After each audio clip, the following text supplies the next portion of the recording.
How are you? Welcome back to another class. Okay, I hope all are you good and very fine. So today let me start English chapter number 3 after 20 years. The policeman on the beat moved up the avenue impressively.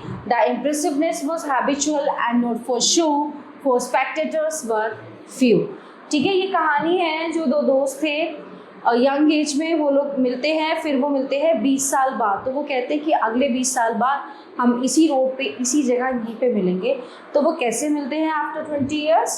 Okay, so the time was barely 10 o'clock at night, but chilly gusts of wine, wind with a taste of rain in them, had well nigh deep peopled the streets. The vicinity was one that kept early hours. Now and then you might see the lights of cigar store or of an all-night lunch counter. But the majority of the doors belonged to business places that had long since been closed. And about midway of a certain block, the policeman suddenly slowed his walk. In the doorway of a darkened hardware store, a man leaned with an unlighted cigar in his mouth. As the policeman walked up to him, the man spoke up quickly. "It's all right, officer," he said. "I'm just waiting for a friend. It's an appointment made 20 years ago." है ना? तो वो policeman से कहता है कि मैं अपने दोस्त का इंतजार कर रहा हूँ जिससे मैंने 20 साल पहले कमिटमेंट की थी और अपॉइंटमेंट थी कि हम यहीं पे मिलेंगे. Okay, sounds a little funny to you, doesn't it? Well, I will explain. If you would like to make certain, it's all straight. About that, long ago there used to be a restaurant where the store stands, Big Joe Brady's restaurant.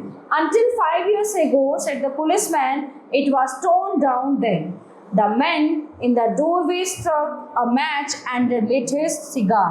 So the light showed a pale, square John face with keen eyes and a little white scar near his right eyebrow.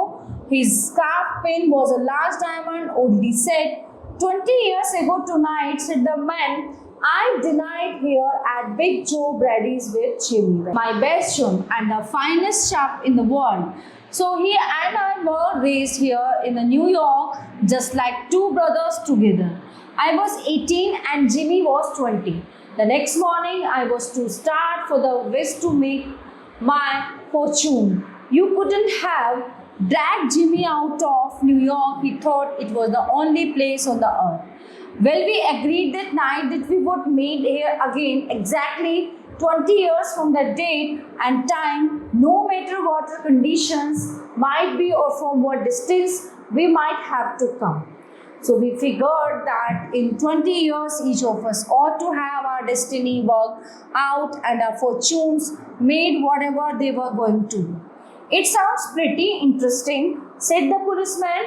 Rather a long time between meets, though it seems to me. Have not you heard from your friend since you left? Well, yes, for a time was corresponded, said the other, but after a year or two, we lost track of each other. You see, the West is a pretty big proposition, and I kept hustling around over it pretty lively. But I know Jimmy will meet me here if he's alive, for he always was the staunchest old chap in the world. Came 1,000 miles to stand in this door tonight, and it's worth it if my old partner turns up. The waiting man pulled out a handsome watch. The lids of it set with small diamonds. 3 minutes to 10, he announced. It was exactly 10 o'clock when we parted here at the restaurant door. Did pretty well out in the West, didn't you? asked the policeman. You bet. I hope Jimmy has done half his will. He was a kind of plodder, though good fellow as he was. I have had to complete with some of the sharpest weights. Going to get my pile, a man gets in a groove in.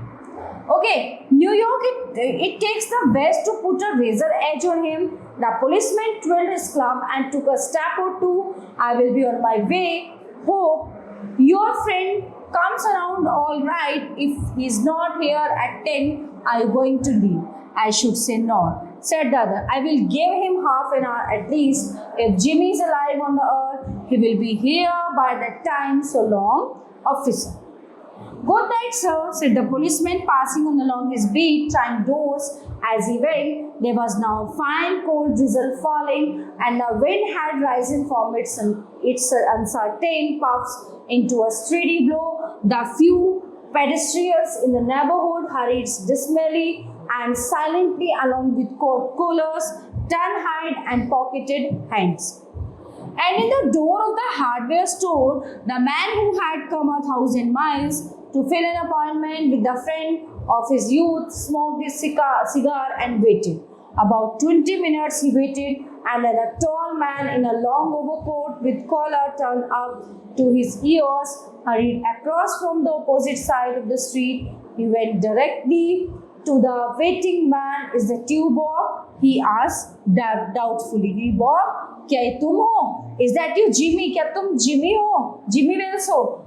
Cried the man in the door. My heart, exclaimed the new arrival, grasping both the other's hand with his own. It's Bob, sure as fate. I was certain I had find you here if you were still in existence. Well, 20 years is a long time. The old restaurant's gone. Bob, I wish it had lasted so we could have had another dinner there. How has the West treated you, old man? Has given me everything I asked it for. You have changed lots, Jimmy. I never thought you were so tall, boy, 2 or 3 inches. Oh, I grew a bit after I was 20. Doing well in New York, Jimmy. Moderately, I have a position in one of the city departments. Come on, Bob. We will go around to a place I know of and have a good long talk about old times. The two men started up the street arm in arm. One is egoism, enlarged by success, was beginning to outline the history of his career. The other, submerged in his overcoat, listened with interest. At the corner stood a drugstore, brilliant with electric lights. When they came into this glare, each of them turned simultaneously to gaze upon the other's face. The man from the west stopped suddenly and released. "You are not Jimmy Wells," he snapped.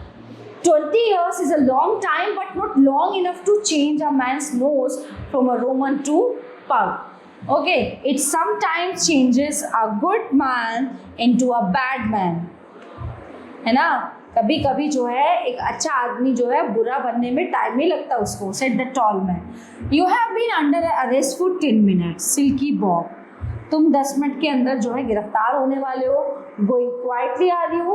That's sensible. Now, before we go to the station, here's a note I was asked to hand you. You may read it here at the window. It's from Patrolman Wells. The man from the west unfolded the little piece of paper, handed over to him. He was steady when he began to read, but it trembled a little by the time he had finished. The note was rather short. Bob, I was at the appointed place on time. When you struck the match to light your cigar, I saw it was the face of the man wanted in Chicago. Somehow I couldn't do it myself, so I went around and got a plain clothes man to do the. वो उसके दोस्त को जो Chicago police ढूंढ रही होती है ना? 20 साल बाद वो मिलता है और वो एक चोर बन जाता है, एक क्रिमिनल होता है जिसको पुलिस ढूंढ रही होती है. Okay, so everyone, the chapter is in here. I hope you all are very well understand full chapter. We will meet you the next class. Thank you, everyone.